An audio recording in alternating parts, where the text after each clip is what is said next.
Olá, estamos apresentando o Câmara Jovem. Hoje vamos falar sobre cultura, poesia, teatro e também sobre projetos desenvolvidos para aproximar o público jovem do mundo das artes. Para falar sobre o assunto, nós convidamos Lau Siqueira, poeta e diretor executivo da Fundação Cultural de João Pessoa, a FUNJOP, e Edilson Alves, que é ator e diretor teatral. Tudo bom com vocês? Olá, tudo bom. Lau, como é que você avalia o interesse do público jovem pelo mundo das artes e mais especificamente pela poesia, que é a sua área de atuação? Olha, eu acho que assim, é preciso mostrar as coisas que estão acontecendo para que os jovens passem a se interessar realmente por ela, quer dizer, só o conhecimento. E em relação à poesia, eu acho que outro dia eu estava lendo uma entrevista de Inácio de Loyola Brandão e eu achei interessante porque comunga com um pensamento meu. Eu acho que era para se ensinar o contrário do que se faz, começar pela poesia contemporânea e depois estudar os clássicos, né? E depois estudar os mais antigos, enfim. E se faz exatamente o contrário, quer dizer, a poesia contemporânea ela tem mais chance de conquistar o jovem porque é a linguagem mais próxima, né? Você pode, é muito mais fácil um jovem gostar, por exemplo, de Paulo Leminski do que de Homero, ou de, sei lá, ou de qualquer outro poeta, Camões, né? Então é preciso para ele despertar esse gosto pela poesia, ele começar pelo que aconteceu mais próximo, que tem mais a ver com a nossa realidade, com a realidade dele. E você, Edilson, como você vê a participação do jovem no mundo da cultura e das artes? Há um interesse ou isso vem sendo deixado de lado em detrimento de outras coisas, como até o próprio computador, né, o shopping, outras atividades? E no mundo do teatro, como que você vê a participação do jovem, o interesse do jovem? Eu acho que a gente consegue abranger tudo isso. E público para tudo, para o computador, para o teatro, para o cinema. O que a gente falta é provocar. O que a gente precisa é provocar a vinda desses jovens para tudo isso. Por exemplo, hoje o núcleo de teatro da universidade dispõe de 3 ferramentas: curso de teatro para jovens, um festival de teatro de estudantes para alunos de primeiro e segundo graus da rede pública e privada. Então, são mais de 40 escolas envolvidas durante um evento desse, ou seja, são mais de 600 jovens envolvidos num festival de teatro como esse.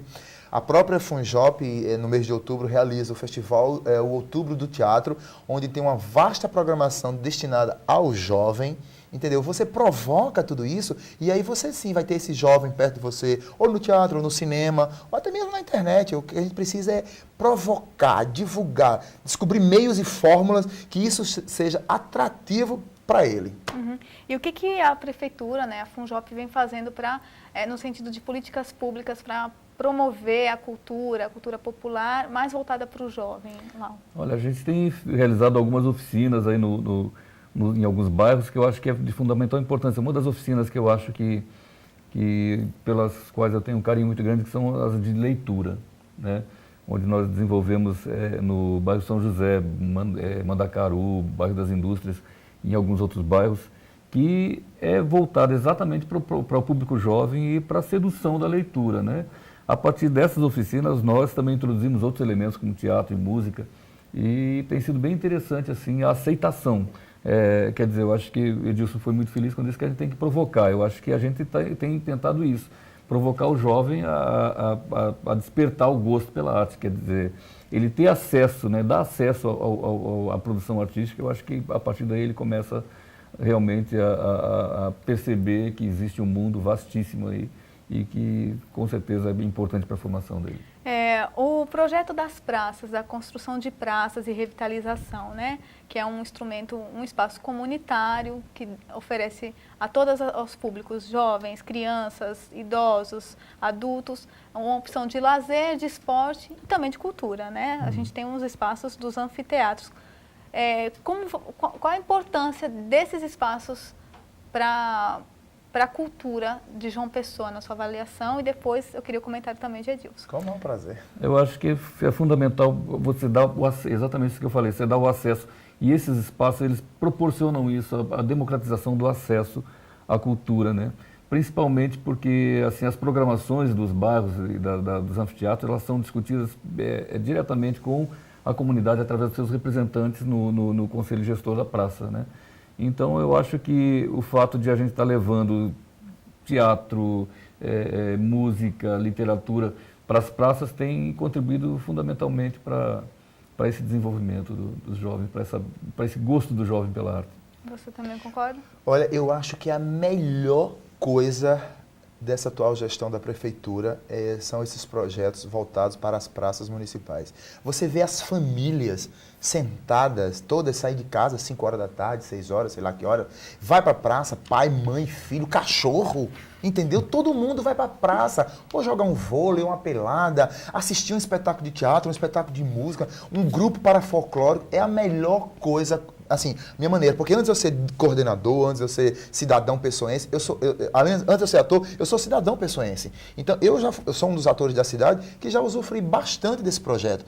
Eu costumo, todas as vezes que eu termino um espetáculo, ou seja, na Praça dos Bancários, ou do Caju, ou da Bela, enfim, qual dessas praças, eu sou o primeiro a dizer, eu acho que é a melhor coisa que essa atual gestão na prefeitura, na parte de cultura, o Lau, enfim, o próprio prefeito, pensou nisso. Isso é bacana demais. Muito, revitalizou todas essas praças que estavam mortas, apagadas, destruídas, entendeu? Levou as famílias para as praças, entendeu? E deu acesso aos artistas, ou seja, o artista vai lá, provoca o jovem. É lindo demais, eu me emociono. Quando eu chego principalmente na Praça da Paz, vejo aquela multidão em silêncio absoluto, em silêncio, e olha que aquela rua ali é super movimentada, é barulho de carro, é gente de supermercado, enfim, o pessoal jogando, brincando de patins, skate, enfim, os cambaus. E aqui, 300, sei lá, 250 pessoas, silêncio absoluto, para assistir teatro. E nem todas as horas a gente faz com microfone.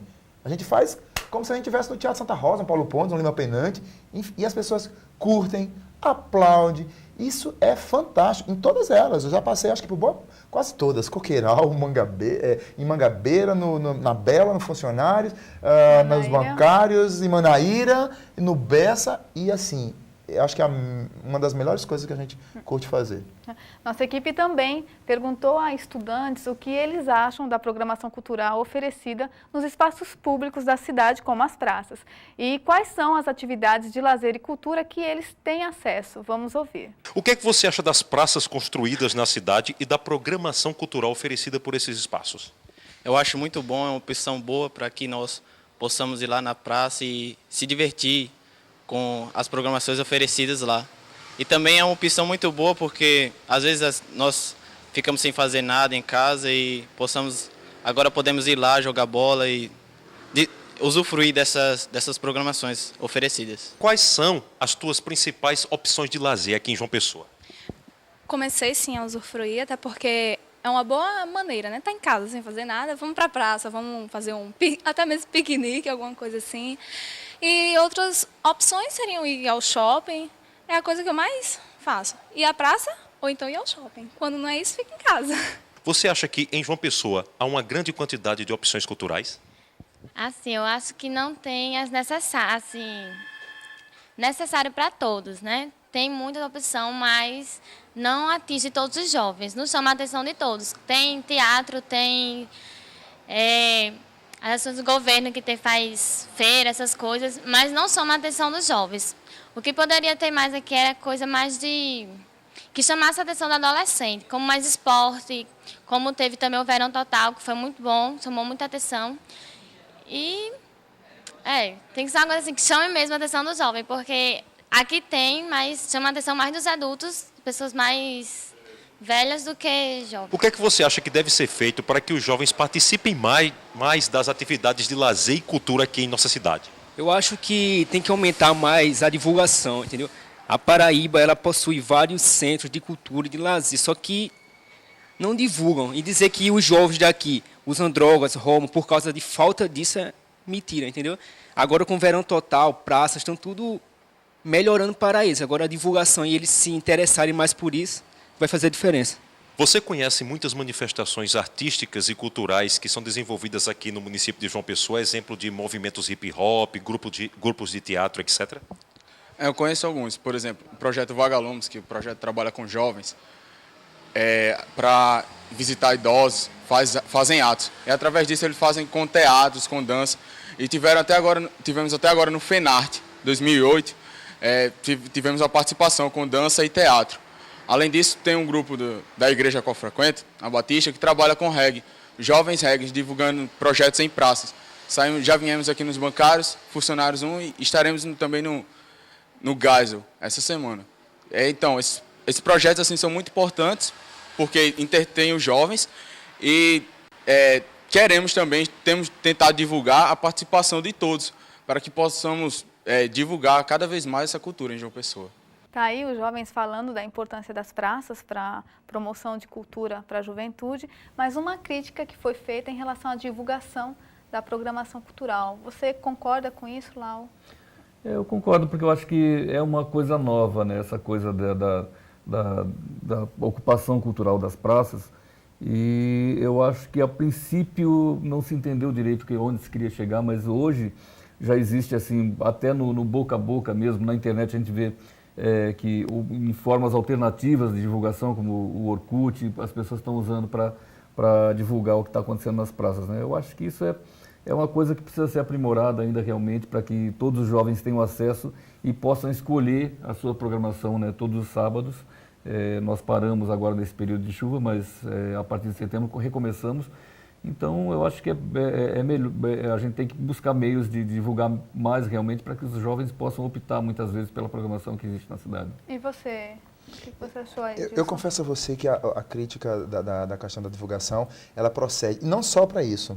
Por exemplo, às vezes eu mesmo perco determinada atração ou opção cultural por falta minha, talvez, de procurar, de ir atrás, O Lau, quando fala do Orkut, é uma coisa fantástica. Eu estou usando isso para divulgação dos meus espetáculos a nível comercial e tem funcionado de uma forma fantástica. Porque a maioria dos atores, por exemplo, eu trabalho hoje com 3 companhias de teatro e uma delas, quer dizer, todas elas, a gente tem amigos que tem, todo mundo tem Orkut. Então, os amigos que têm Orkut. Aí a gente multiplica uma informação. hoje tem Joãozinho e Maria na praça tal. Aí eu passo para lá, o Lau passa para todos os amigos dele, 1000, os 1000 desse amigo de 1000, sabe, multiplica numa velocidade, isso é um grande lance. Eu acredito que é a divulgação da nova era, vamos chamar assim, né? Então, mas é crítico a divulgação, talvez seja muita informação para a própria imprensa, talvez para a gente mesmo, que a gente promove essa atividade cultural, a gente desliza em algum momento, mas eu concordo também com o rapaz. A questão do uso de torpedos funciona bem também para divulgar ou ainda... Porque o celular se popularizou, né, bastante. Vocês acham que é uma estratégia que também pode funcionar para... Eu acho, e faço uma crítica a todas as empresas de telefonia celular, que elas podiam abrir mão disso aqui e entrar com um apoio cultural para a gente na cidade. Quando a gente mandasse uma informação dessa, pedindo apoio, porque eles não multiplicam isso rapidinho para todos os celulares de João Pessoa, da Paraíba. Isso custava nada, a determinada empresa promove, divulga, sai ganhando eu. Sai ganhando a cidade, sai ganhando a empresa que divulgou aquilo, está levando o jovem para aquela atividade cultural. E assim, é o mínimo que eles poderiam fazer. Com certeza, o torpedo é uma grande arma. Você pensa em alguma outra estratégia? Eu acho que todas as estratégias são bem-vindas para a gente divulgar essa produção da cidade, que realmente assim, ela não deixa a dever para outras capitais. A gente tem, acho que uma produção em várias áreas aqui de primeiro mundo, né? Umas coisas muito boas, profissionais de altíssima qualidade. Eu acho que isso precisa ser valorizado, né? Eu vejo, por exemplo, na experiência das praças, que começa a aparecer alguns turistas, inclusive. A pessoa está passando pela cidade, vê uma programação dessas e vai atrás, né? Então, isso vende a cidade de uma forma positiva, né? Quer dizer, o turista que procura esse tipo de programação é um turista de qualidade, que interessa para a cidade, sabe, que vem exatamente para preservar nossa cultura, preservar esse patrimônio histórico maravilhoso que tem João Pessoa, sabe? Esse é um turista que é um visitante que será sempre muito bem-vindo. Ok, nós vamos agora para um breve intervalo e voltamos já já com mais debate. Não saia daí.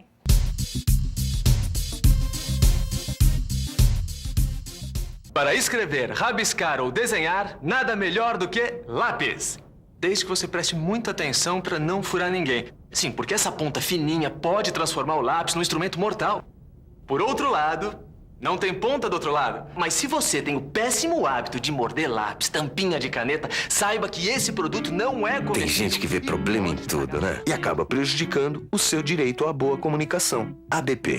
70 anos defendendo a liberdade da nossa propaganda. Ana Chica adora um telefone e já passou as novidades para seu Manuel, que não desgruda da rádio. Que na ida pro trabalho contou para seu Mateus da novidade, que só acompanha pela TV. E contou para Glorinha, que só vive online. E espalhou num instante para todo mundo tudo o que está acontecendo. A Câmara Municipal de João Pessoa quer manter você bem informado, seja pelo rádio, TV ou internet. Acompanhe o trabalho dos seus representantes e faça a sua parte. Acessa, cidadão. Passe essa ideia à frente.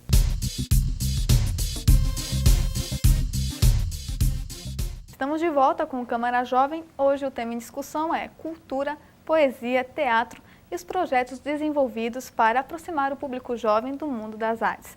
Para falar sobre o assunto, nós convidamos Lau Siqueira, poeta e diretor executivo da Fundação Cultural de João Pessoa, a FUNJOP, e Edilson Alves, ator e diretor teatral. Eu queria saber como que vocês começaram a se interessar pelas artes. Lau, quando que você começou a se interessar por poesia e o que te motivou a se tornar um poeta? Olha, primeiro foi o acesso à leitura, muito cedo, sabe? Eu tive a sorte de ficar cercado de pessoas que me estimularam muito. E eu morava numa cidade pequena do Rio Grande do Sul que tinha uma biblioteca muito poderosa. E foi a partir exatamente da leitura. Eu li um livro uma vez chamado, eu acho que ele devia ter uns 10 anos, chamado Os Sonhos de José, que tinha um personagem que escrevia tudo que ele via, tudo que ele sentia, né? Que era José, no livro de Sérgio Antônio Raup. E eu passei a imitar o personagem naquela época. Passei a escrever realmente tudo que sentia, logicamente aquelas minhas coisas de menino, né? E nunca mais parei, né? Nunca mais parei. Mas até aí a poesia não tinha entrado, não, porque eu não gostava de poesia, né? Lia muita coisa, li muitos livros interessantes, Monteiro Lobato naquela época, mas eu não gostava de poesia. Eu descobri a poesia, eu acho que lá pelos 13 anos, lendo Castro Alves, né? Porque naquela época tinha uma ditadura no Brasil e eu achava incrível a forma como Castro Alves contestava o regime da época, né? E a escravidão. Enfim, então eu associei aquilo e comecei a gostar de poesia a partir de Castro Alves, né? Comecei também imitando Castro Alves. Fez parte de sua politização então também? Também, com certeza, né? Eu acho que toda a minha história de vida, porque naquela época aquela região era uma região extremamente militarizada, porque tinha guerrilha no Uruguai, enfim, era uma região de fronteira e vivíamos um período de secessão no Brasil. Então, com certeza, Castro Alves foi fundamental, apesar de não ser hoje um poeta que eu diga assim, seja um poeta de cabeceira, né? Mas foi um poeta fundamental por conta disso. Na sua formação. E você, Edilson, com quantos anos você começou a se interessar por teatro e como foi sua formação aí? Acho que talvez uma boa parte das pessoas envolvidas com arte, elas começam com a escola. No meu caso foi fazendo teatro de escola mesmo, assim. Vai ter uma atividade sobre a morte de João Pessoa, vamos encenar. Hoje é dia das mães, dos pais, da avó, da tia e tal. E eu sempre me envolvia nessa programação da escola. E, enfim, isso assim foi por um bom tempo. Depois, então, eu pedi para, aí já fazendo o segundo grau, eu conheci uma atriz na cidade de João Pessoa aqui, que já fazia teatro há mais tempo, né, na cidade, teatro profissional, podemos dizer assim, e pedi para ser apresentado a um diretor de teatro na cidade, porque eu queria fazer teatro fora da escola, eu queria me envolver com os grupos da cidade. Aí foi quando ela conheceu, eu entrei num grupo de teatro da cidade, comecei a fazer teatro infantil, minha base mesmo é o teatro infantil. Ao longo desses anos a gente funda a Agitada Gangue, a trupe de atores e palhaços da Paraíba, e aí a gente hoje está com 21 anos de pé na estrada. Paralelo a isso, eu deixo só de atuar e vou dirigir, aí é quando eu fundo a Companhia Paraibana de Comédia, e aí eu começo a dirigir e atuar. Uhum. Você também é palhaço, né? Qual o nome do personagem? É o Atixim. Desenvolvo, na verdade, 2 palhaços. Um outro palhaço que é bem mais antigo, que é o Dengoso, que é um palhaço que a gente já vem fazendo num espetáculo do Pastoril Profano há bastante tempo, um pouco de Benedito, meio misturado com o boneco de Babau, até que a máscara dele representa um pouco disso também. E aí eu ingresso na universidade como funcionário, e hoje eu coordeno o núcleo de teatro da Universidade Federal da Paraíba, particularmente o Teatro Lima Penede. Uhum. A própria FUNJOP ela é subordinada à Secretaria de Educação e Cultura, né, Lau? Nesse sentido, como que vocês veem assim, a importância da escola e da família na formação de crianças e adolescentes para que eles gostem ou não das artes? Olha, eu acho fundamental. Eu acho que é fundamental também que as instituições se articulem para que as coisas aconteçam da melhor forma também, né? E, assim, a escola é um espaço fundamental para a formação dos jovens. E a gente tem na prefeitura, por exemplo, o programa Escola Aberta, que hoje está atingindo mais de 3 mil jovens com oficinas de arte, principalmente.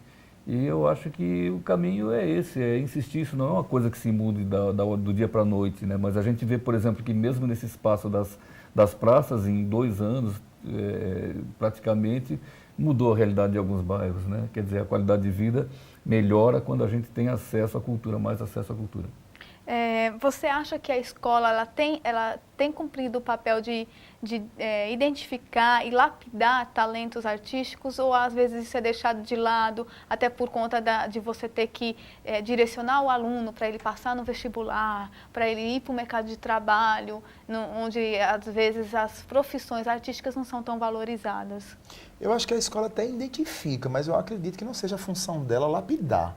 Né? Eu acho que é interesse de cada um.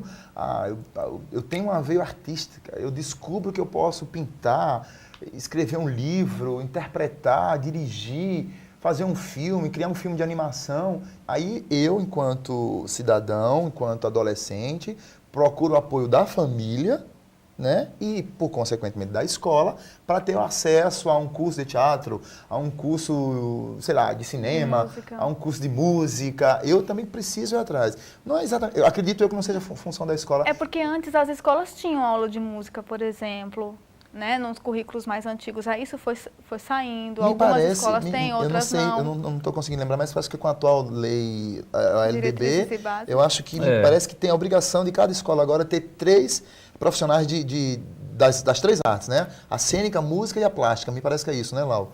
É verdade, eu não sei exatamente como é que está agora, mas como eu sou bem antigo, como você disse, na época que eu estudei, eu me lembro de ter tido aula de música, aula de artes plásticas, aula de algumas... De educação para o lar, eu tive. Exatamente. Na escola tinha isso, aprender a botar um botão na camisa, a enfiar um cadastro no sapato, sabe? A lavar um prato, isso é bacana, isso também me transforma enquanto cidadão. Hoje não tem mais isso. Mas e como que você vê, Lau, essa perda no currículo, que agora está voltando a se discutir a possibilidade de voltar, mas essa perda de aulas de música na escola? Olha, eu acho que a música, por exemplo, não só a música, mas toda a arte, ela tem uma relação direta com alguma ciência, né? Alguma coisa. Poesia concreta mesmo é matemática pura, né? Então, quer dizer, eu acho que a gente precisa fazer essa relação sempre da arte com o ensino, porque é uma nova forma de ensinar as coisas e de educar, principalmente para a cidadania. Eu acho que a gente tem que ter um cuidado muito grande com as políticas de cultura para que elas tenham uma definição muito grande em relação ao que se passa para o jovem.